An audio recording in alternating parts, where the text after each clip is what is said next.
Selamat pagi anak-anak, kita ketemu lagi di pertemuan yang berikutnya. Sekarang kita memasuki pertemuan 1 untuk proses produksi massal.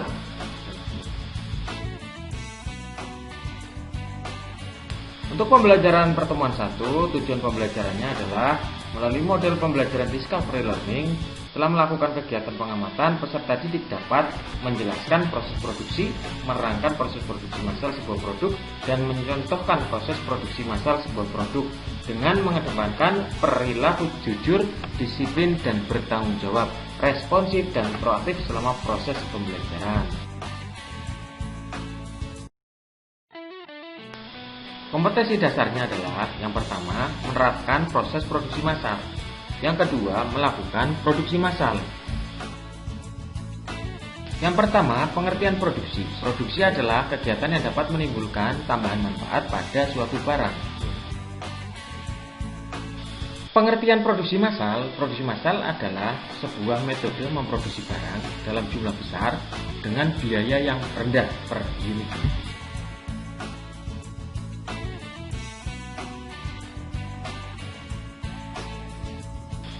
Tahap-tahapannya dalam produksi massal adalah yang pertama, persiapan, yang kedua, penyaringan dan analisis gagasan, yang ketiga, percobaan, yang keempat, uji coba, yang terakhir, yang kelima, sebagai dasar komunikasi teknis produksi. Sebelum masuk ke dalam proses produksi, kita terlebih dahulu mempersiapkan prosedur persiapan. Apa saja yang diperlukan? Yang pertama, seorang perusahaan perlu membina gagasan produk dari konsumen atau pembeli.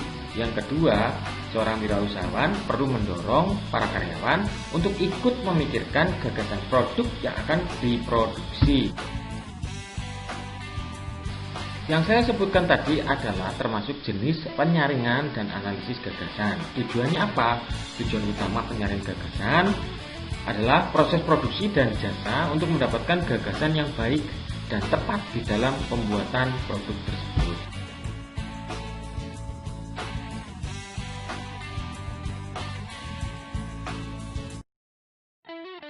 Gagasan apa yang paling dianggap penting? Yang pertama adalah potensi permintaan terhadap produk. Yang kedua, jumlah penjualan produk.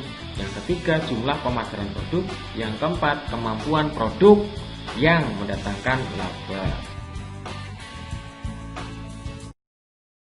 Tahap berikutnya adalah uji coba produk.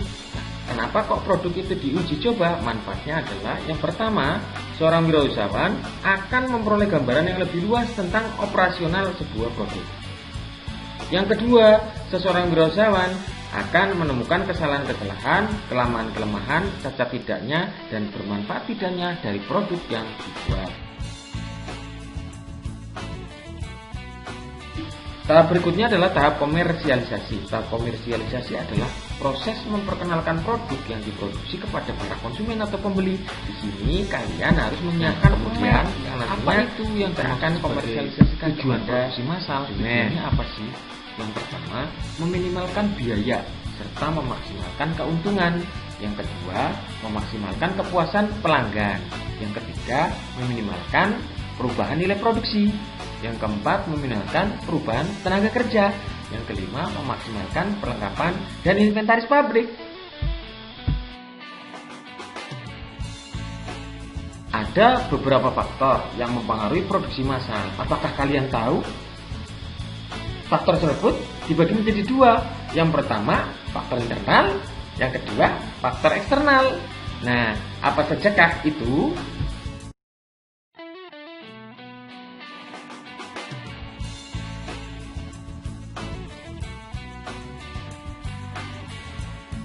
Di sini kalian bisa melihat ada 3 faktor: kapasitas mesin, produktivitas tenaga kerja, kemampuan pengadaan. Nah, mengapa faktor ini disebut sebagai faktor internal? Silahkan didiskusikan dengan teman kalian.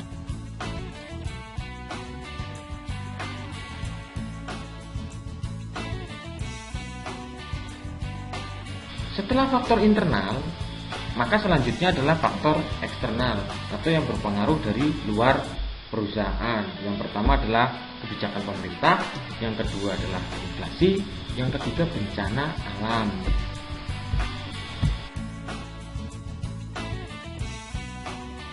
Baiklah anak-anak, ini adalah akhir dari pertemuan 1. Silahkan untuk yang selanjutnya kalian pelajari LKPD yang sudah Bapak berikan kepada kalian. Silahkan soal-soal yang ada di dalam LKPD diselesaikan, antara lain adalah diskusi dan kuis. Diskusikan materi yang ada pada pertemuan 1, kemudian jawab pertanyaan, dilanjutkan dengan mengisi kuis masing-masing. Kemudian untuk pertemuan berikutnya silahkan kalian pantau grup WhatsApp untuk menerima informasi lebih lanjut dari Bapak. Tetap jaga kesehatan, selalu semangat, dan jangan lupa tersenyum. Wassalamualaikum warahmatullahi wabarakatuh.